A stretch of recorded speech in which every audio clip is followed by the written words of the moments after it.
नमस्कार दोस्तों, मैं लोकेश यादव स्वागत करता हूं आपका अपने यूट्यूब चैनल वीआरबी एजुकेशन पर।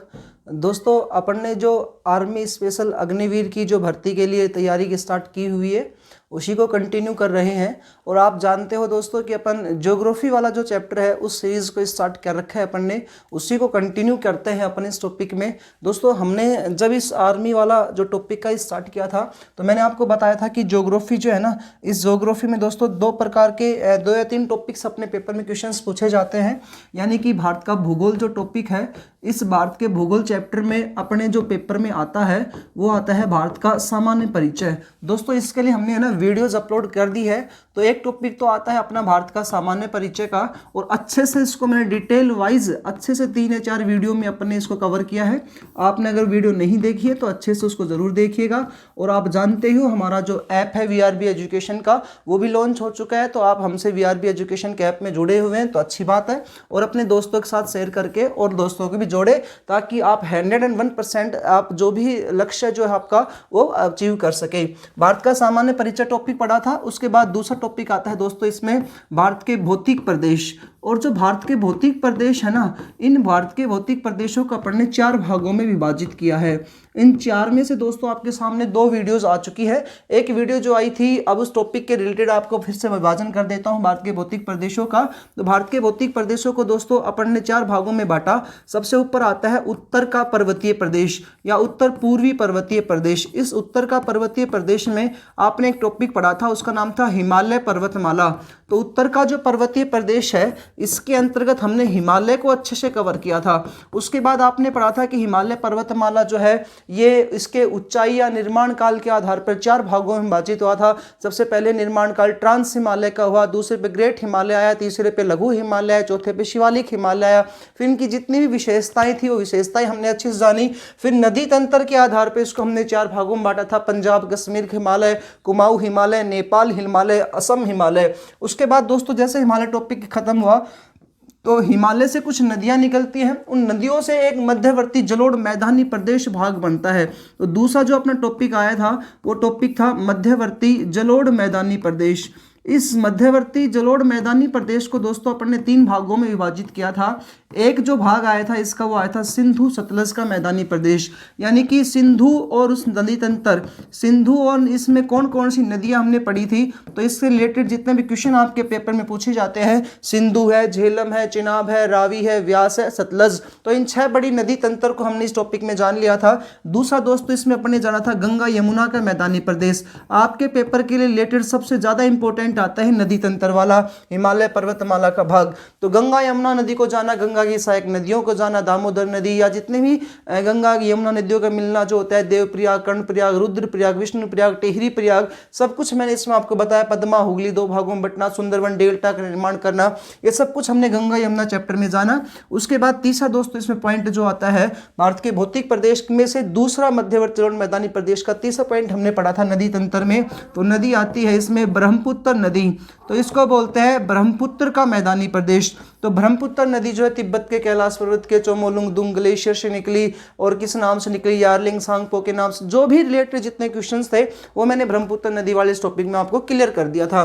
तो भारत के भौतिक प्रदेश जो है इसको अपन 4 भागों में बांटते हैं। पहला आता है उत्तर का पर्वतीय प्रदेश, दूसरा आता है दोस्तों इसमें मध्यवर्ती जलोढ़ मैदानी प्रदेश। इन दोनों से रिलेटेड वीडियोस जो है वो आपको ऐप में मिलेंगी, आप जरूर देखिएगा। इसके अलावा दोस्तों 2 भाग और बचते हैं इसके। एक भाग आता है तीसरा नंबर का जिसको बोलते हैं दक्षिण का प्रायद्वीपीय पठारी प्रदेश। तो आज का जो अपना टॉपिक होगा वो होगा दक्षिण के प्रायद्वीपीय पठारी प्रदेश को लेकर के। दोस्तों हमने पूरी कोशिश कर रही है की हुई है, और आप जानते भी हो हमारी कोशिश को। जो भी बच्चे हमसे जुड़े हुए हैं और जो भी हमारे कंटिन्यू हमारे वीडियोस को देख करके या जो आपका जो प्यार मिल रहा है इसके लिए धन्यवाद देता हूं। साथ साथ जो वीडियोस देख करके नोट्स बना रहे हैं ना, वो अच्छे से कंटिन्यूटी और देखिएगा, क्योंकि ये चैप्टर्स ऐसे चैप्टर है जिसमें से बहुत सारे क्वेश्चंस पूछे जाते हैं। अभी तक आपने यहाँ पर ये पढ़ा था हिमालय पर्वतमाला में विश्व की सबसे ऊंची चोटी, जब मैंने आपको ग्रेट हिमालय पढ़ाया तो हाँ बताया था माउंट एवरेस्ट 8,848 मीटर विश्व की सबसे ऊंची चोटी है, जो हमने हिमालय पर्वतमाला में क्लियर किया था। उसके बाद इसमें अपन ने पढ़ा था K2 भारत की सबसे ऊंची चोटी है, भारत की दूसरी सबसे ऊंची चोटी जो आएगी कंचनजंगा आएगी, भारत में स्थित भारत की सबसे ऊंची कंचनजंगा। इस प्रकार से जितने क्वेश्चंस बने थे वो हमने हिमालय पर्वतमाला में जाना था। अब जितने क्वेश्चंस बनेंगे, जैसे मध्य भारत की सबसे ऊंची चोटी पूछ ले तो आप क्या बताओगे, दक्षिणी भारत की सबसे ऊंची चोटी पूछे तो क्या बताओगे, तो वो सारे रिलेटेड जितने क्वेश्चंस आएंगे आपके दक्षिण के प्रायद्वीपीय पठारी प्रदेश में आएंगे। इससे रिलेटेड जितने भी क्वेश्चंस बनेंगे अभी इसको आगे बताता हूं। अगला आता है दोस्तों भारत के भौतिक प्रदेशों का चौथा जो विवरण है, चौथा जो प्रकार आता है उस प्रकार को अपन बोलेंगे तटीय व द्वीप समूह, तटीय व द्वीप समूह दोस्तों। तो इस वाले चैप्टर को अपन फिर आगे वाली वीडियो में कवर करेंगे। आज जो अपने टॉपिक बचे हुए हैं वो है दक्षिण का प्रायद्वीपीय पठारी प्रदेश, तटीय व द्वीप समूह, और अभी तक जो पढ़ा चुका हूं आपसे रिलेटेड जितनी वीडियोस अपलोड कर दी जा चुकी है, मध्यवर्ती जलोढ़ मैदानी प्रदेश, उत्तर का पर्वतीय प्रदेश। ठीक है जी, उम्मीद है आपको ये वीडियोस अच्छे से समझ में आ रहे होंगे। यदि आपको अच्छे लगते हैं दोस्तों आप वीडियोस को लाइक करें, चैनल को सब्सक्राइब करें। आगे अपन कंटिन्यू स्टार्ट कर रहे हैं। आज का जो अपना टॉपिक आता है वो है दक्षिण का प्रायद्वीपीय पठारी प्रदेश। तो आज का अपना जो टॉपिक है वो है दक्षिण का प्रायद्वीपीय पठारी प्रदेश। अब आप कहोगे सर ये प्रायद्वीप क्या होता है, तो भाई इससे रिलेटेड हमने अच्छे से आपको बताया था कि जो भारत जो है, इस भारत के 3 ओर पानी है, यानी कि ये जो पूर्व दिशा है, इस पूर्व दिशा में जी बच्चा क्या है, पानी है, और पानी भरा है तो कौन सी खाड़ी आती है पूर्व दिशा में, तो बंगाल की खाड़ी है। तो भारत के पूर्वी दिशा में क्या आता है, बंगाल की खाड़ी आता है। भारत के दक्षिणी दिशा में नीचे वाला जो है यहाँ पर एक महासागर आता है, उसका नाम आता है भाई हिंद महासागर। तो भारत के दक्षिण में आता है हिंद महासागर, और पश्चिम में दोस्तों आता है इस साइड बंगाल की खाड़ी, कौन सी अरब सागर, अरब सागर पश्चिम में आता है अरब सागर। तो आप अच्छे से इस चीज़ को समझिएगा, ये भारत की पूर्व दिशा है जिस साइड पानी है, ये भारत की पश्चिम दिशा है जिस साइड पानी है, ये भारत की दक्षिणी दिशा है जिस साइड पानी है। यानी कि एक द्वीप का अर्थ क्या होता है कि चारों ओर से जो वह भूभाग वह स्थल भूमि जो चारों ओर से पानी से घिरी वो द्वीप कहलाता है। लेकिन हमने जब अच्छे से आपको बताया था कि भारत एक द्वीप नहीं है, क्या है, प्रायद्वीप है। प्रायद्वीप का अर्थ क्या होता है, 3 ओर से पानी होना और एक ओर से दोस्तों क्या होना, स्थल भूमि होना, यही क्या कहलाता है, प्रायद्वीप कहलाता है। तो इसी प्रायद्वीप को अपन स्टार्ट करने जा रहे हैं। इस प्रायद्वीप के अंतर्गत दोस्तों इस दक्षिण से जितनी भी पहाड़ श्रृंखलाएं निकलती हैं, या उत्तर दक्षिण जितने क्षेत्रों में जितनी भी पहाड़ श्रृंखलाएं हैं, उस रिलेटेड जितने क्वेश्चंस बनेंगे आपके वो इस वीडियो में आपका कंप्लीट करूंगा। ओके, तो टॉपिक है अपना दक्षिण का प्रायद्वीपीय पठारी प्रदेश। उम्मीद है आपको प्रायद्वीप समझ में आया होगा, क्या होता है प्रायद्वीप। अब इस प्रायद्वीप से आपसे रिलेटेड जितने क्वेश्चंस बनते हैं ना जी, वो स्टार्ट करता हूं।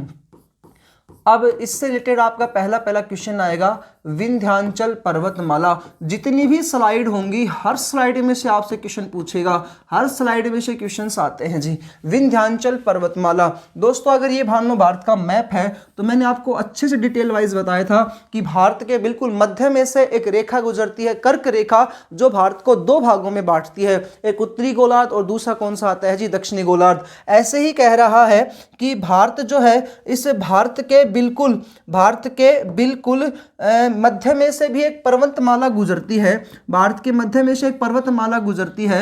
और दोस्तों इस पर्वतमाला का नाम आता है विंध्याचल पर्वतमाला, जो भारत को कितने भागों में विभाजित करती है, 2 भागों में विभाजित करती है। यानी कि उत्तरी भारत और दूसरा कौन सा आ जाता है, दक्षिणी भारत। ध्यान से सुनिएगा, वह पर्वतमाला जो भारत को 2 भागों में विभाजित करती है, तो ऑप्शन क्या आ जाएगा, तो उसमें वो सही करेक्ट आएगा विंध्याचल पर्वतमाला।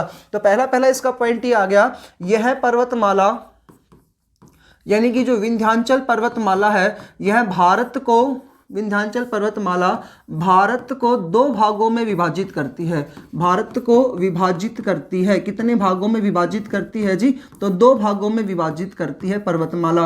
अब वो 2 भाग कौन कौन से हैं, तो आप आराम से बता सकते हो जी, एक उत्तरी गोलार्ध और दूसरा कौन सा आता है इसमें, दक्षिणी गोलार्ध। कैसे, क्योंकि बिल्कुल भारत के बीच में से गुजरा इसलिए। तो एक तो है इसमें उत्तरी गोलार्ध और दूसरा आता है दोस्तों इसमें दक्षिणी गोलार्ध। तो उत्तरी और दक्षिणी गोलार्ध में विभाजन करने वाली कौन सी पर्वतमाला आती है? तो आपका ऑप्शन आएगा कि सर इसमें पर्वतमाला आ जाएगी विंध्याचल पर्वतमाला। पहला क्वेश्चन तो बच्चा ये हो गया आपके पेपर का। दूसरा आता है कि ये विंध्याचल पर्वतमाला जो है ना, ये कहाँ कहाँ फैली हुई है? तो विंध्याचल पर्वतमाला का विस्तार, दूसरा पॉइंट देखते हैं इसका विस्तार। तो दोस्तों इसका विस्तार जो है वो स्टार्ट होता है एमपी से। कहाँ से स्टार्ट होता है? मध्य प्रदेश राज्य से स्टार्ट होता है। मध्य प्रदेश के बाद दोस्तों इसका आगे विस्तार जाता है, एमपी की सीमा टच करती है यूपी से, तो दूसरा इसका विस्तार किस क्षेत्र में जाता है? यूपी से। उसके बाद दोस्तों आता है छत्तीसगढ़ में, छत्तीसगढ़, फिर है बिहार, और बिहार के बाद है झारखंड। अब आप ही देख लो कि इसका विस्तार जो है वो कितने राज्यों में आया, और ये सारे राज्य ऐसे हैं कि जो लगभग भारत के मध्य में से होकर के इनकी सीमा लगती है ना जी। तो भारत के बिल्कुल मध्य में से इनकी सीमा लगती है। एमपी अपन यहाँ मान लेते हैं, तो इस साइड वाला क्षेत्र, इस साइड यूपी से इसकी सीमा टच कर जाएगी। उसके बाद दोस्तों छत्तीसगढ़ से सीमा टच होगी, उसके बाद फिर इसकी झारखंड से सीमा टच होगी, और ऊपर बिहार से सीमा टच होगी। तो आप देख लो, अगर यहाँ से एक रेखा गुजरती है, तो एक रेखा आपने मान लो रेखा खींच दी तो भी दो भागों में बांटेगी। तो यहाँ से तो पहाड़ ही गुजर रहा है, पर्वतमाला ही गुजर रही है, तो जाहिर सी बात है इसको कितने भागों में विभाजित करती है? दो भागों में विभाजित करती है। एक है उत्तरी गोलार्ध, दूसरा कौन सा आता है बच्चा इसमें? दक्षिणी गोलार्ध। नेक्स्ट इंपॉर्टेंट पॉइंट क्या कहता है? एमपी में इसका विस्तार जो किस नाम से जाना जाता है? तो दोस्तों एमपी में जो इसका विस्तार आता है वो मालवा के पठार के नाम से जाना जाता है। एमपी में इसका विस्तार किस नाम से जाना जाता है? मालवा का पठार।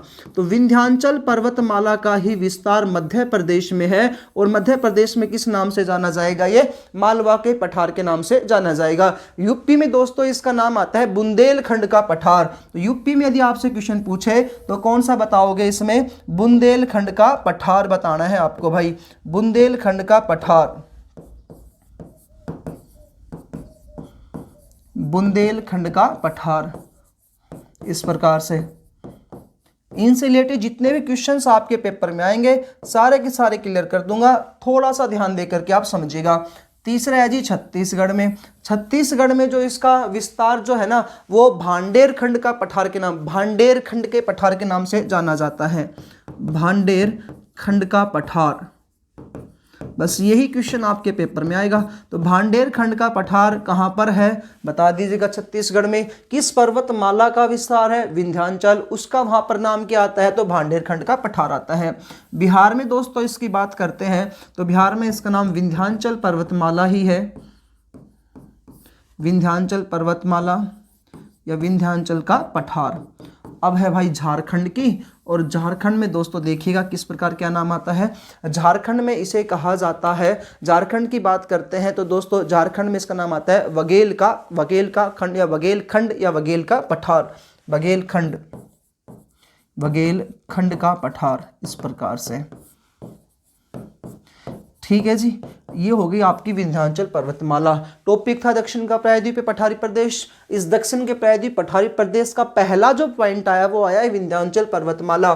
इस विंध्याचल पर्वतमाला की जो विस्तार है वो लगभग जो माना गया है वो कितना आता है? 1100 किलोमीटर के अकॉर्डिंग। लगभग कितना आता है बच्चा? तो 1100 किलोमीटर के अकॉर्डिंग है, 1100 किलोमीटर।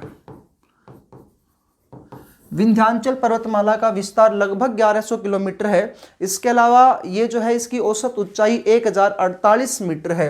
लगभग विस्तार की बात की तो 1100 किलोमीटर, और लगभग इसकी या औसत ऊंचाई की अपन बात करते हैं तो आ जाएगी 1048 मीटर। इस प्रकार से जी, क्लियर है भाई पॉइंट?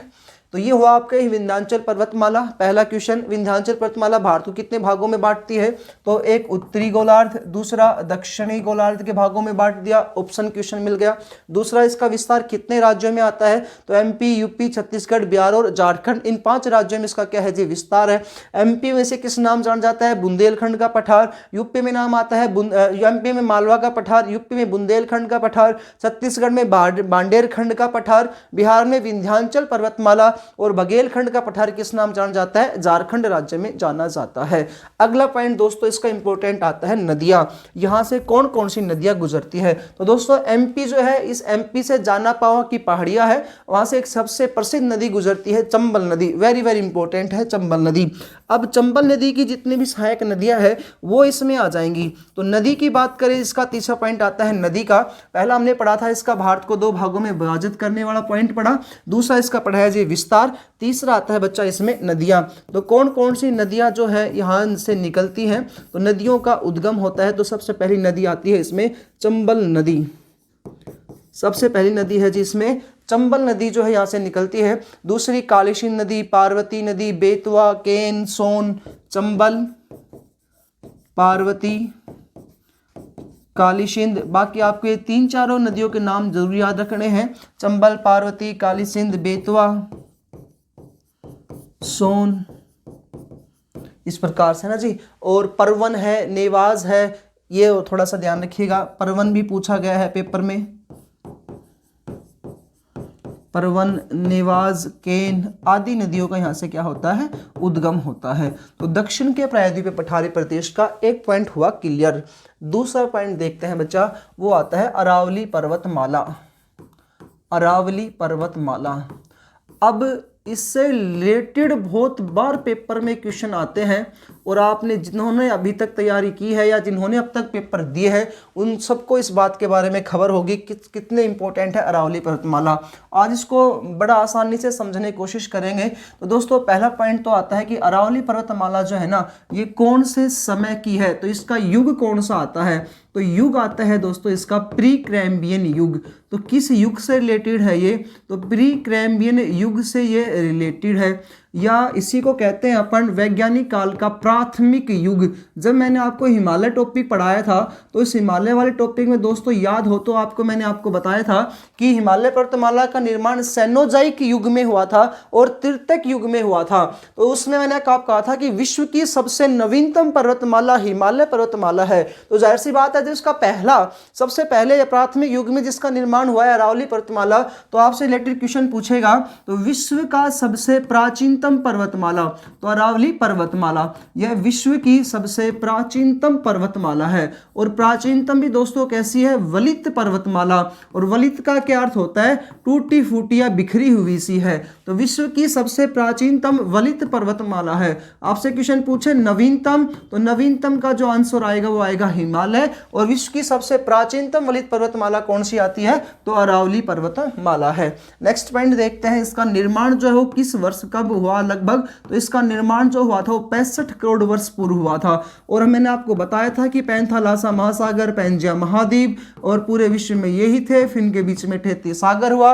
टेथी सागर दो भागों में बट गया, अंगारा लैंड और गोंडवाना लैंड। अगर आपने ये वीडियो नहीं देखी है तो आप उसको पहले वाली वीडियो जरूर देखिएगा, उसमें आपको अच्छे से टॉपिक समझ में आएगा। तो लगभग 65 करोड़ वर्ष पूर्व प्री कैम्ब्रियन युग प्राथमिक युग में अरावली पर्वतमाला का निर्माण हुआ, जो विश्व की सबसे प्राचीनतम कैसी है? वलित पर्वतमाला है। नेक्स्ट पॉइंट देखते हैं दोस्तों कि इस अरावली पर्वतमाला का विस्तार। तो विस्तार आपको इस प्रकार से देखना पड़ेगा। विस्तार जो आता है वो गुजरात से आता है। कहां से है भाई? गुजरात से। और गुजरात में एक स्थान है पालनपुर। गुजरात में स्थान कौन सा है भाई? पालनपुर। आपने एक मूवी देखी होगी और उस मूवी का नाम था राजा हिंदुस्तानी। आमिर खान और करिश्मा कपूर की मूवी थी। उस मूवी में जो एयरपोर्ट दिखाया गया था पालनपुर एयरपोर्ट, वहां से अरावली पर्वतमाला क्या होता है? उद्गम होता है।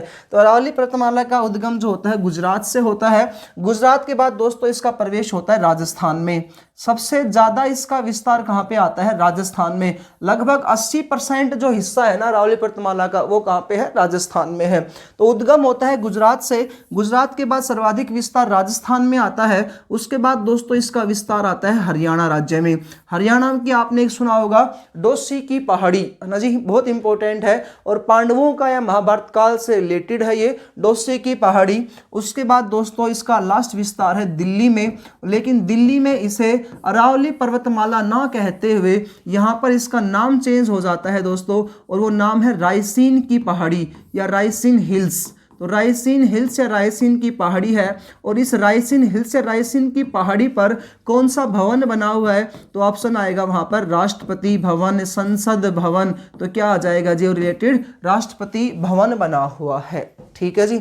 आपने अभी तक पढ़ा है कि अरावली पर्वतमाला का विस्तार कौन कौन से राज्यों में है? तो गुजरात राज्य, राजस्थान राज्य, हरियाणा राज्य, 3 राज्यों में है। और कौन से यूटी में है? तो दिल्ली यूटी में है। लेकिन दिल्ली में इसका नाम चेंज हो गया और नाम वहां पर क्या आ गया? रायसीन हिल्स या रायसीन की पहाड़ी या रायसीना की पहाड़ी। इस रायसीन हिल्स या रायसीन की पहाड़ी पर कौन सा भवन बना हुआ है? राष्ट्रपति भवन बना हुआ है। अब दोस्तों ये जो विस्तार है ना इसका, ये कुल विस्तार कितना है या इसकी कुल लंबाई कितनी आती है? तो विस्तार तो हमने कह दिया कि ये 3 राज्यों में है इसका विस्तार और 1 यूटी में है। तो 3 राज्यों प्लस 1 यूटी में क्या आता है? इसका विस्तार आता है। 5वां पॉइंट अपन इसका निर्माण करते हैं, कुल लंबाई। अरावली पर्वतमाला की कुल लंबाई कितनी है? तो क्या सही आएगा आंसर? 692 किलोमीटर है। अरावली पर्वतमाला की गुजरात से लेकर कर दिल्ली तक कुल इसका विस्तार जो है वो लंबाई कितनी आती है? 692 किलोमीटर है। छठा पॉइंट आता है बच्चा इसमें, छठा पॉइंट ये है कि इसकी औसत ऊंचाई कितनी है? औसत ऊंचाई, तो इसकी औसत ऊंचाई मानी गई है 930 मीटर। कितने मीटर है भाई? 930 मीटर क्या है इसकी औसत ऊंचाई है। अभी आपने पीछे देखा था विंध्याचल पर्वतमाला का, इसका निर्माण कब हुआ था? इसका जो लगभग विस्तार हो कितना आता है? 1100 किलोमीटर आता है। औसत ऊंचाई 1048 मीटर बताई हमने। इसके बाद हम कह रहे हैं कि जो अरावली पर्वतमाला है इसकी औसत ऊंचाई 930 मीटर है, 692 किलोमीटर में फैली हुई है। इसके बाद बच्चा मैं कह रहा हूं कि इसका विस्तार सर्वाधिक कहां पे आता है? तो राजस्थान में इसका सर्वाधिक विस्तार आता है। और राजस्थान में सर्वाधिक विस्तार है ना, तो ये कितना परसेंट है? तो बच्चा इसमें सर्वाधिक परसेंट में विस्तार आ जाएगा लगभग 80% इसका विस्तार। तो लगभग 80%, 79 पॉइंट कुछ है, 79.79 80% कुछ इस प्रकार से आता है। तो आपका सही क्या आंसर आएगा? 80% जो इसका विस्तार है राजस्थान में है। नेक्स्ट पॉइंट देखिएगा, राजस्थान में बच्चा यहाँ इसकी सबसे ऊंची चोटी बनी हुई है। राजस्थान में इसकी सबसे ऊंची चोटी है तो वो राजस्थान में है, और उसका अरावली पर्वतमाला की सबसे ऊंची चोटी राजस्थान में है जी। और राजस्थान में है तो इसका नाम यहां पर आता है माउंट एवरेस्ट। क्या नाम है भाई इसका? नाम यहां पे mount Everest. Mount Everest, sorry mount Everest Bharat की, यहां पर इसका माउंट आबू पर्वतमाला माउंट आबू में है। और माउंट आबू में इसका सर्वाधिक जो विस्तार आता है वो है गुरु शिखर। तो यहाँ मैं लिख देता हूँ, सबसे ऊंची चोटी है गुरु शिखर। गुरु शिखर कहाँ पर है? राजस्थान में है। अब राजस्थान में भी माउंट आबू सिरोही जिले में स्थित है माउंट आबू। तो गुरु शिखर कहाँ पर है? माउंट आबू में। इसकी सबसे ऊंची चोटी गुरु शिखर है। ये कुल 1722 मीटर या कई बुक्स में आता है 1727 मीटर, एक ही बात है जी। 1722 मीटर या 1727 मीटर ऊंची है गुरु शिखर। यह केवल राजस्थान की ही नहीं बल्कि मध्य भारत की सबसे ऊंची चोटी है। दोस्तों ध्यान से देखिएगा, क्वेश्चन क्या बनेगा आपसे, मध्य भारत की सबसे ऊंची चोटी कौन सी है? यही आपसे मैं कहना चाहता था। आपका जो आर्मी का जो सिलेबस है उसमें यही क्वेश्चन पूछे जाते हैं। भारत की सबसे ऊंची चोटी कौन सी है? मध्य भारत की सबसे ऊंची चोटी कौन सी है? विश्व की सबसे ऊंची चोटी कौन सी है? अभी तक हमने पढ़ चुके हैं विश्व की सबसे ऊंची चोटी हिमालय पर्वतमाला में पढ़ा था। भारत की सबसे ऊंची चोटी K2, ये भी हमने हिमालय पर्वतमाला में पढ़ा। कंचनजंगा भारत में स्थित भारत की सबसे ऊंची चोटी, ये भी हमने हिमालय पर्वतमाला में पढ़ा। अब मैं कह रहा हूं कि राजस्थान में है अरावली पर्वतमाला की सबसे ऊंची चोटी गुरु शिखर है, जो राजस्थान में है, माउंट आबू सिरोही में स्थित है। यह मध्य भारत, राजस्थान की नहीं बल्कि मध्य भारत की भी सबसे ऊंची चोटी है। ठीक है जी, इतना आपको समझ में आया होगा पॉइंट। तो 7वां पॉइंट अपना ये बना है कि इस अरावली पर्वतमाला की सबसे ऊंची चोटी, तो अरावली की सबसे ऊंची चोटी। दोस्तों अरावली जो है, अरावली पर्वतमाला जो है, इसकी सबसे ऊंची जो चोटी आती है वो कौन सी आती है? तो अरावली पर्वतमाला की बच्चा सबसे ऊंची चोटी आती है गुरु शिखर। इसे संतों का शिखर कहा जाता है, संतों का शिखर भी कहते हैं गुरु शिखर को। और ये गुरु शिखर की जो कुल लंबाई ऊंचाई वगैरह है वो कितनी है? 1722 मीटर या 1727 मीटर। ठीक है भाई, दोबारा से देखिएगा। अरावली पर्वतमाला का विस्तार गुजरात राज्य में आता है। अरावली पर्वतमाला जो है इसका विस्तार गुजरात राज्य में है। दूसरा पॉइंट कह रहा है कि अरावली पर्वतमाला जो है स्टार्टिंग गुजरात राज्य से होती है, राजस्थान के बाद हरियाणा में, हरियाणा के बाद दिल्ली में राइसिंस की हिल्स बना हुआ है।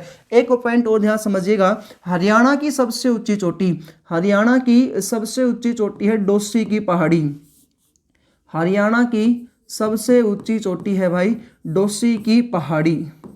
और ये डोसी की जो पहाड़ी है ये महाभारत काल से रिलेटेड है।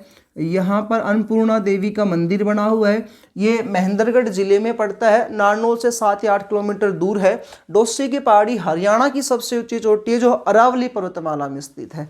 क्लियर है भाई पॉइंट, ये आपका अरावली पर्वतमाला लो। पहला टॉपिक पढ़ा था विंध्याचल पर्वतमाला, दूसरा हमने पढ़ा है अरावली पर्वतमाला। अब इसमें कुछ नदियां और आती हैं, तो नदियों वाला पॉइंट यहाँ पर लिख देते हैं। नदियां अरावली पर्वतमाला से रिलेटेड नदियां, तो सबसे इंपॉर्टेंट एक नदी है जी बनास नदी, बनास। दूसरी एक इंपॉर्टेंट आती है लूणी नदी। जैसे हमने वहां पढ़ा था चंबल नदी, कालीसिंध नदी, पार्वती नदी, नेवेज नदी, परवन नदी, सोन, केन, बेतवा, पार्वती, इस प्रकार से। तो इसमें इंपॉर्टेंट नदियां आती है बनास है, लूणी है, सुकड़ी है, खारी है, साबरमती। ध्यान से रिलेटेड देखते जाना आप। ये बनास है, लूणी है, खारी है, साबरमती और एक है सुकड़ी नदी। ये पॉइंट टू पॉइंट बच्चा अगर ये आपने याद कर लिया तो आपसे पेपर में कभी भी कोई भी मिस्टेक नहीं होगी। Slide complete. कहा था एक एक स्लाइड में 4 से 5 क्वेश्चन आपके पेपर में एज इट इज मिलेंगे, और 4 से 5 नहीं बहुत सारे क्वेश्चंस मिलते हैं जी। आगे बढ़ते हैं बच्चा। तीसरे नंबर पे आता है इसमें मध्य प्रदेश में फैली हुई पर्वतमालाएं। तो दोस्तों मध्य प्रदेश में वैसे 3 पर्वतमालाएं आती है, इनमें से एक है सतपुड़ा पर्वत श्रेणी। सतपुड़ा पर्वत श्रेणी, थोड़ा सा ध्यान से देखिएगा। मध्य प्रदेश की बात कर रहा हूं। अभी मैंने ये दक्षिण के प्रायद्वीप पे पठारी प्रदेश टॉपिक स्टार्ट किया हुआ है। इसमें से अपन ने 2 पॉइंट क्लियर कर लिए हैं। एक पॉइंट है विंध्याचल पर्वतमाला और बच्चा दूसरा पॉइंट है इसमें अरावली पर्वतमाला। तीसरा पॉइंट कह रहा हूं सतपुड़ा पर्वत श्रेणी। लेकिन ध्यान से देखिएगा एक पॉइंट क्या कह रहा है, मध्य प्रदेश में एमपी में 3 पर्वत श्रेणियां हैं। एमपी में कितनी पर्वत श्रेणियां हैं जी? 3 पर्वत श्रेणियां हैं। इन 3 पर्वत श्रेणियों में से एक बच्चा आपने पढ़ ली है विंध्याचल पर्वतमाला। बताओ पढ़ी या नहीं पढ़ी? पहली वाली स्लाइड जो है अपने को यही कहती है कि विंध्याचल पर्वतमाला दक्षिण के प्रायद्वीप पे पठारी प्रदेश में आती है, जो भारत को मध्य में से 2 भागों में विभाजित करती है। तो एमपी में एक तो हम पढ़ चुके हैं विंध्याचल पर्वतमाला, दूसरी बच्चा इसमें आती है सतपुड़ा पर्वत श्रेणी। दूसरी कौन सी है भाई इसमें? सतपुड़ा पर्वत श्रेणी, सतपुड़ा पर्वत श्रेणी। और तीसरी है बच्चा इसमें मैकाल पर्वतमाला। मैकाल पर्वतमाला, मैकाल पर्वतमाला। तो आपसे क्वेश्चन पूछे कि हिमालय पर्वतमाला के बाद दूसरा एक बड़ा टॉपिक आता है अरावली पर्वतमाला, उसके बाद तीसरे टॉपिक आता है जी सतपुड़ा पर्वत श्रेणी। अब जो विंध्याचल पर्वतमाला था इसी में हमने इसके नाम जाना था मालवा का पठार। वहां पर इसका किस नाम जाना जाता है? मालवा का पठार। जब मैं आपको दक्कन का पठार पढ़ाऊंगा फिर से नाम आएगा मालवा का पठार। थोड़ा सा ध्यान समझिएगा कहां पर स्थित है, सिर्फ इतना पूछेगा। मालवा का पठार कहां पर है? मध्य प्रदेश में है। कौन सी पर्वतमाला से रिलेटेड है? विंध्याचल पर्वतमाला से रिलेटेड है। अब बात करता हूं सतपुड़ा पर्वत श्रेणी की। सतपुड़ा पर्वत श्रेणी जो है दोस्तों यहां से यहाँ पे एक गांव बैतूल जिला है। सतपुड़ा पर्वत श्रेणी की बात कर रहा हूं, थोड़ा सा ध्यान से देखिएगा। मध्य प्रदेश में एक जिला आता है बैतूल जिला, और इस बैतूल जिले में एक गांव आता है, उसका नाम है जी मुलतई गांव। कौन सा गांव है? मुलतई गांव। इस मुलतई गांव से मध्य प्रदेश के सतपुड़ा पर्वत श्रेणी से, मध्य प्रदेश के सतपुड़ा पर्वत श्रेणी के बैतूल जिले के मुलतई गांव से दोस्तों एक नदी निकलती है। उस नदी का नाम आता है ताप्ती नदी। कौन सी नदी है भाई? ताप्ती नदी। ताप्ती नदी, वेरी वेरी इंपॉर्टेंट पॉइंट है ये, ताप्ती नदी। ठीक है, मैंने आपको पहले ही बताया था। जितने भी नदी तंत्र है, वैसे तो आपसे 3 ही पूछता है, सिंधु सतलज वाली, गंगा यमुना वाली और ब्रह्मपुत्र वाली, लेकिन इनसे रिलेटेड और भी नदियां आएंगी, वो आपके भौतिक प्रदेश में लगभग कन्वर्ट हो जाती है, कुछ अलग से बसती है, अरब सागर नदी वगैरह, तो उनको अलग से टॉपिक पढ़ाऊंगा। ताप्ती नदी, दोस्तों ताप्ती नदी को यहीं कंप्लीट कर देते हैं। दोबारा से एक बार रिपीट करता हूं, मध्य प्रदेश के बैतूल जिले, मध्य प्रदेश के सतपुड़ा पर्वत श्रेणी के बैतूल जिले के मुल्तई गांव से ताप्ती नदी निकलती है, जो 724 किलोमीटर लंबी नदी है। तो ताप्ती नदी कितने किलोमीटर में फैली हुई है? 724 किलोमीटर लंबी नदी ताप्ती नदी जो है ये निकलती है जी। तो इसका स्टार्टिंग, मतलब कि ये स्टार्टिंग एमपी से हुई है, तो बहेगी भी कहाँ से? मध्य प्रदेश से। तो मध्य प्रदेश में बहती है, मध्य प्रदेश के बाद बच्चे जाती है महाराष्ट्र राज्य में, महाराष्ट्र के बाद जाती है गुजरात में, और गुजरात में सूरत जो है, वहाँ सूरत में यहाँ पर एक खाड़ी है बच्चा, उस खाड़ी का नाम है खंबात की खाड़ी। बहुत बार पेपर में पूछा जाता है खंबात की खाड़ी कहाँ पर स्थित है, तो सूरत गुजरात में खंबात की खाड़ी में जाकर के मिल जाती है। हो गया याद जी आपको। 724 किलोमीटर लंबी ताप्ती नदी मध्य प्रदेश से निकलती है, महाराष्ट्र में बहने के बाद सूरत गुजरात में बहती है, सूरत में बह करके खंबात की खाड़ी में जा करके मिल जाती है। इससे रिलेटेड एक वेरी वेरी इंपॉर्टेंट क्वेश्चन आएगा, जब नर्मदा नदी पढ़ाऊंगा तो वहां पर इसको मैं कन्वर्ट कर दूंगा। ठीक है भाई, इतना सा आपको याद रखना है। सतपुड़ा पर्वत श्रेणी में से एक नदी निकलती है, उसका नाम आता है ताप्ती नदी। पक्का क्लियर हो गया? दूसरा पॉइंट देखिएगा, इस सतपुड़ा पर्वत श्रेणी में बच्चा, एक तो हमने ये बताया, नेक्स्ट पॉइंट कह रहा है कि सतपुड़ा पर्वत श्रेणी में है ना एक पहाड़ी आती है, उसका नाम आता है महादेव की पहाड़ी। कौन सी पहाड़ी है? महादेव की पहाड़ी। तो एक पॉइंट तो वो कर दिया आपने। एक पॉइंट अगला कह रहा है सतपुड़ा पर्वत श्रेणी में एक पहाड़ी आती है और इस पहाड़ी का नाम आता है महादेव की पहाड़ी। इस महादेव की पहाड़ी में बच्चा यहां पर एक हिल स्टेशन आता है, तो एमपी का एकमात्र हिल स्टेशन, हिल स्टेशन आप जानते हो जहां घूमने के लिए जाते हैं, एकमात्र हिल स्टेशन है, उसका नाम है पंचपड़ी, वो यहाँ पर स्थित है। और वेरी वेरी इंपॉर्टेंट है ये वाला, पंचपड़ी कहाँ पर स्थित है? मध्य प्रदेश में, और सतपुड़ा पर्वत श्रेणी की महादेव की पहाड़ी में स्थित है। अगला आता है कि मध्य प्रदेश का सर्वोच्च शिखर, तीसरा महादेव की पहाड़ी में ही बचा एक अगला पॉइंट आता है कि यहाँ पर एमपी का सर्वोच्च शिखर स्थित है। एमपी का सर्वोच्च चोटी या सर्वोच्च शिखर वो कौन सा है? तो उससे रिलेटेड क्वेश्चन है, उसका आंसर आएगा धूपगढ़। धूपगढ़।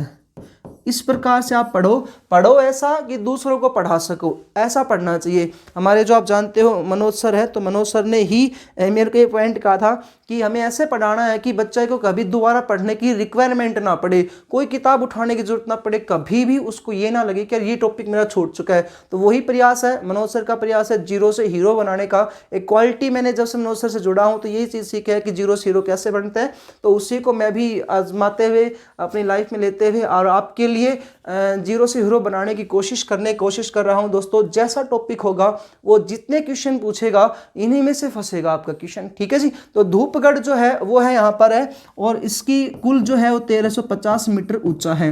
तो मध्य प्रदेश का सर्वोच्च शिखर कौन सा आता है? यहाँ पर धूपगढ़ आता है। सतपुड़ा पर्वत श्रेणी से आपसे रिलेटेड 2-3 क्वेश्चन पेपर में आएंगे। सतपुड़ा पर्वत श्रेणी में एक ताप्ती नदी पढ़ी हमने, दूसरा इसमें से ताप्ती नदी का उद्गम और उसका मिलन कहाँ पर होता है वो पढ़ा है। महादेव की पहाड़ी है, मध्य प्रदेश का एकमात्र हिल स्टेशन है, पंचपड़ी है। धूपगढ़ सर्वोच्च शिखर है कहाँ का? मध्य प्रदेश का। कौन से पर्वत श्रेणी पर आता है? सतपुड़ा पर्वत श्रेणी में है। और कौन सी पहाड़ी पे आता है? महादेव की पहाड़ी पर आता है। दोस्तों हमने विंध्याचल पर्वतमाला कंप्लीट कर लिया, सतपुड़ा पर्वत श्रेणी कंप्लीट कर लिया। नेक्स्ट स्लाइड लेता हूं, उसमें पढ़ाऊंगा मैकाल पर्वतमाला। ठीक है भाई, अभी कंप्लीट नहीं हुआ है। तीसरा पॉइंट आता है मध्य प्रदेश में मैकाल पर्वतमाला।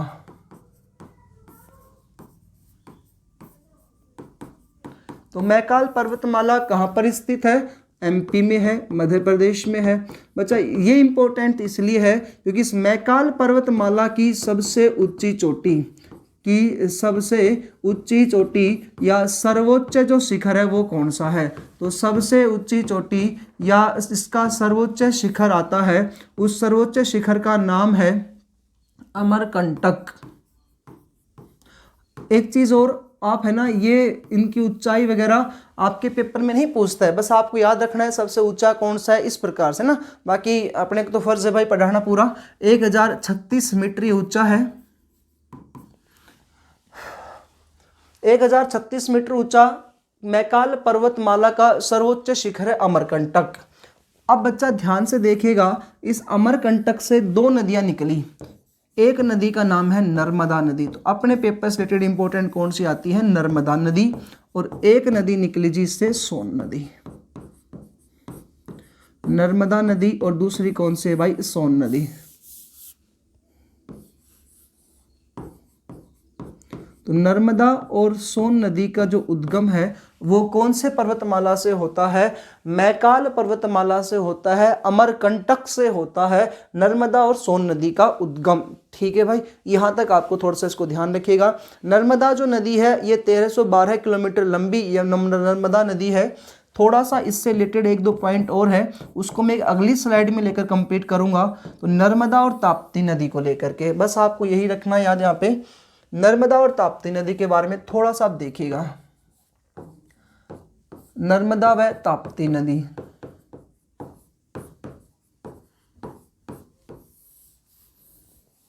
चलो एक चीज और देखिएगा नर्मदा नदी के, यहाँ पर नर्मदा नदी का उद्गम तो अमरकंटक से हुआ, मध्य प्रदेश से। तो अमरकंटक से निकलने के बाद ये महाराष्ट्र में गई, और महाराष्ट्र में जाने के बाद भैरूच स्थान है, भैरूच स्थान कहाँ पर, गुजरात में। तो गुजरात के भैरूच नामक स्थान पर जाकर के खंबात की खाड़ी में गिर जाती है, खंबात की खाड़ी में गिर जाती है। हम बात कर रहे थे इससे आगे वाली जो नदी है उसके बारे में।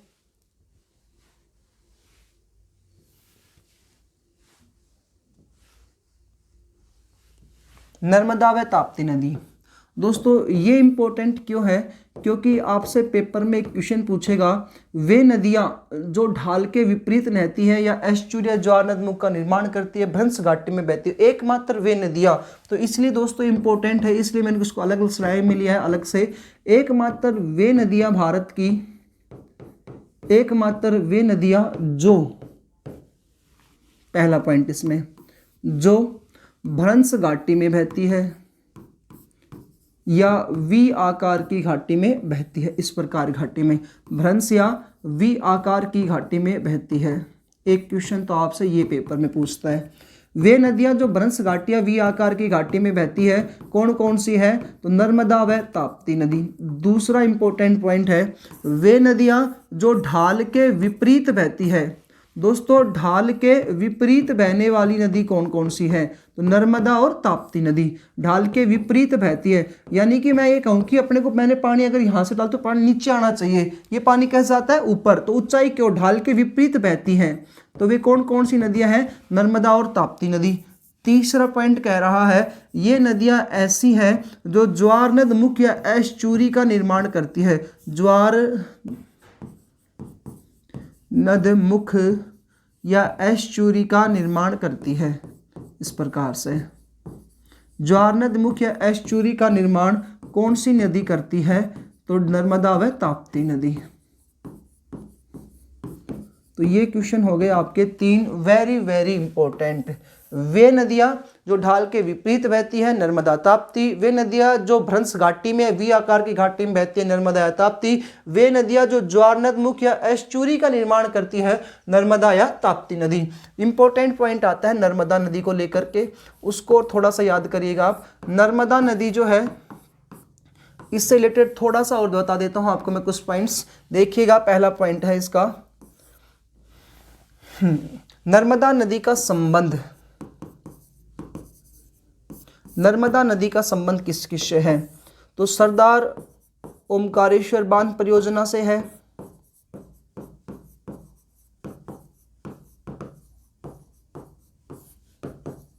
नर्मदा नदी का संबंध है तो सरदार ओमकारेश्वर बांध परियोजना से,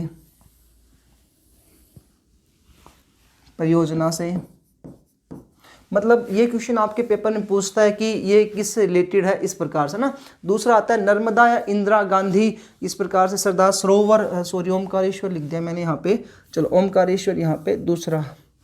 दूसरा आता है इसमें सरदार सरोवर बांध परियोजना,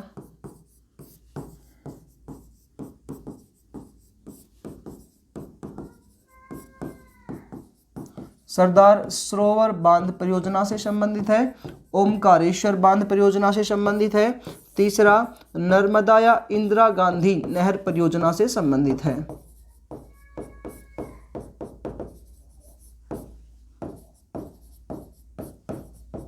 तो ये क्वेश्चन आपसे पूछेगा इसका संबंध किससे है। तो 3 पॉइंट आ गए, सरदार सरोवर बांध परियोजना, ओमकारेश्वर बांध परियोजना और इंदिरा गांधी नहर परियोजना से नर्मदा नदी का क्या आता है, संबंध आता है। दूसरा पॉइंट बच्चा बात करते हैं नर्मदा नदी का अपन यहाँ पे। तो दूसरा पॉइंट कहता है कि जो गुजरात में 2 नदी हैं, साबरमती और क्षिप्रा नदी, इनको पुनर्जीवित किसने किया है। तो साबरमती व क्षिप्रा नदी जो है, तो बच्चा इसमें पानी जो आता है वो कौन सी नदी देती है, तो नर्मदा नदी देती है। साबरमती व क्षिप्रा नदी पुनर्जीवित हुई है, नदी नर्मदा के कारण पुनर्जीवित हुई है।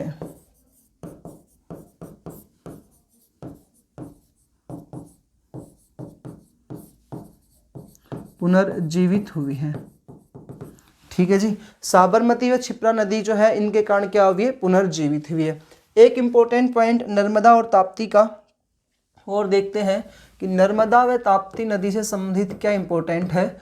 देखिएगा, एक है नर्मदा नदी और एक मैं नीचे लिख रहा हूँ ताप्ती नदी। दोस्तों अभी मैं आपको नीचे पढ़ाऊंगा इलायची की पहाड़ी, कार्डोडम की पहाड़ियाँ, इस प्रकार से ना। नर्मदा व ताप्ती जो नदियाँ हैं ना, इनसे रिलेटेड 1-2 पॉइंट और आते हैं कि नर्मदा और ताप्ती नदी जब खंबात की खाड़ी में गिरती है तो यहाँ पर एक आलियावेट और खड़ियावेट खंबात की खाड़ी में गिरते हैं, वहाँ पर 2 द्वीपों का निर्माण करती है। तो नर्मदा व ताप्ती नदी ये दोनों क्या बनाती हैं, आलियावेट और खड़ियावेट, खड़ियावेट 2 द्वीपों का निर्माण करती हैं खंबात की खाड़ी में गिरने से पूर्व।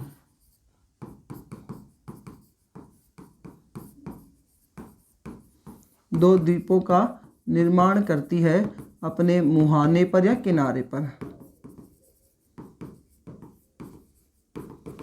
ठीक है जी। ये हुआ आपका नर्मदा और ताप्ती नदी का पॉइंट। दोबारा से एक बार मैं इसको रिकॉल कर देता हूं। पूरा का पूरा पॉइंट जो है वो सतपुड़ा पर्वत श्रेणी कहाँ पर आता है, मध्य प्रदेश में आता है। इस सतपुड़ा पर मध्य प्रदेश में अपने को 3 पर्वतमालाएं पढ़नी है। पहली पढ़ी थी विंध्याचल पर्वतमाला, पहले पढ़ चुके हैं, इसका विस्तार मालवा का पठार नाम जाना जाता है। दूसरा स्टार्ट किया बच्चा सतपुड़ा पर्वत श्रेणी। इस सतपुड़ा पर्वत श्रेणी में पहला पॉइंट पढ़ा कि ताप्ती नदी का उद्गम जो होता है वो पढ़ा है मध्य प्रदेश, महाराष्ट्र, सूरत खंबात की खाड़ी में गिरेगी। गिरने से पहले आलियावेट खड़ियावेट 2 द्वीपों का निर्माण करते हैं, 2 नदियां मिलकर के। दूसरा बच्चा इस टॉपिक का अपने क्या है, महादेव की पहाड़ी। इसमें एकमात्र हिल स्टेशन आता है पंचपड़ी और सर्वोच्च शिखर आता है मध्य प्रदेश का धूपगढ़ आता है, वो जाना है। उसके बाद सतपुड़ा कंप्लीट हुआ, फिर हम आ गए थे इसमें नेक्स्ट पॉइंट के ऊपर। नेक्स्ट पॉइंट बच्चा इसमें पढ़ा मैकाल पर्वतमाला। इस मैकाल पर्वतमाला की सबसे ऊंची चोटी आती है अमरकंटक, एक है नर्मदा नदी, दूसरी आती है बच्चा ऐसे सोन नदी। नर्मदा जो नदी है ये अमरकंटक से निकली, महाराष्ट्र में गई और भैरूच नामक स्थान पर जाकर खंबात की खाड़ी में गिर जाती है। उसके बाद बच्चा दूसरा पॉइंट इसमें हमने देखा है, एक नर्मदा व ताप्ती एकमात्र वे नदियां हैं, नर्मदा व ताप्ती एकमात्र वे नदियां हैं जो भ्रंश घाटी में बहती है, वी आकार की घाटी में बहती है, ढाल के विपरीत बहती है, ज्वार नद मुख्य एस्चुरी का निर्माण करती है। उसके बाद नर्मदा नदी से कुछ संबंध क्वेश्चन पूछे जाते हैं संबंध से। ओमकारेश्वर बांध परियोजना संबंधित है, सरदार सरोवर बांध परियोजना संबंधित है, नर्मदा इंदिरा गांधी नहर परियोजना संबंधित है। साबरमती और क्षिप्रा नदी किस नदी के कारण पुनर्जीवित हो पाई है, तो नर्मदा नदी के कारण पुनर्जीवित हो पाई है। और नर्मदा व ताप्ती वे नदियां हैं जो खंबात की खाड़ी में कितने द्वीपों का निर्माण करती है, है, 2 द्वीपों का निर्माण करती है। एक है जी आलियावेट और दूसरा कौन सा आता है, खड़ियावेट। दोस्तों ये हमने जान लिया है 3 पॉइंट। पहला अरावली पर्वतमाला, दूसरा इसमें हमने जाना है विंध्याचल पर्वतमाला, दूसरा अरावली पर्वतमाला, तीसरा इसमें जाना सतपुड़ा पर्वत श्रेणी। उम्मीद है आपको समझ में आया होगा। कंटिन्यू मैं इसको लेकर चल रहा हूं। उसके बाद बच्चा बात करते हैं गुजरात राज्य में, और गुजरात राज्य जो है यहाँ पर पहाड़ी का नाम आता है गिर। पहाड़ पर्वतमाला कौन सी आती है, गिर पर्वतमाला। और गिर पर्वतमाला इतना इंपॉर्टेंट है कि इसमें 2 क्वेश्चन आपसे पेपर में पूछता है। गिर पर्वतमाला कहाँ पर, एक क्वेश्चन तो ये आ जाता है। दूसरा क्वेश्चन आता है भारत का एक राष्ट्रीय उद्यान है जहाँ पर एशियाई शेर पाए जाते हैं। तो भारत का राष्ट्रीय उद्यान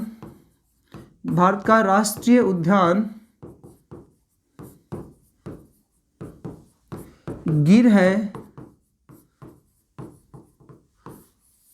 जहां पर क्या पाए जाते हैं, एशियाई सफेद शेर पाए जाते हैं। ये बहुत बार पेपर में आया है। एशियाई सफेद शेर कहां पर मिलते हैं, तो गिर गुजरात में मिलते हैं जी। ठीक है, तो एशियाई सफेद शेर कहां पर मिलते हैं, गिर गुजरात में मिलते हैं। ये गुजरात वाला हुआ। उसके बाद आता है महाराष्ट्र में। अगला पॉइंट बात करते हैं महाराष्ट्र में। और महाराष्ट्र में दोस्तों एक पहाड़ी आती है, यहाँ पर सिर्फ अपने को वही देखनी है। पहाड़ी है अजंता की पहाड़ी। कौन सी पहाड़ी है भाई, अजंता की पहाड़ी। और बच्चा इस अजंता की पहाड़ी से है ना 2 गुफाएं आपसे पेपर में क्वेश्चन पूछेगा। एक अजंता की गुफा है और दूसरी आती है इसमें एलोरा की गुफा। एक गुफा आती है अजंता की गुफा और दूसरी आती है इसमें एलोरा की गुफा। और बहुत बार पेपर में आया है ये क्वेश्चन, अजंता और एलोरा की गुफा कहाँ पर स्थित है, तो अजंता की पहाड़ी पर स्थित है। या आप इसमें बता दीजिएगा महाराष्ट्र में स्थित है। अजंता की ये जो गुफा है कौन से धर्म से संबंधित है, तो बच्चा आप बताइएगा। ये बौद्ध धर्म से संबंधित है।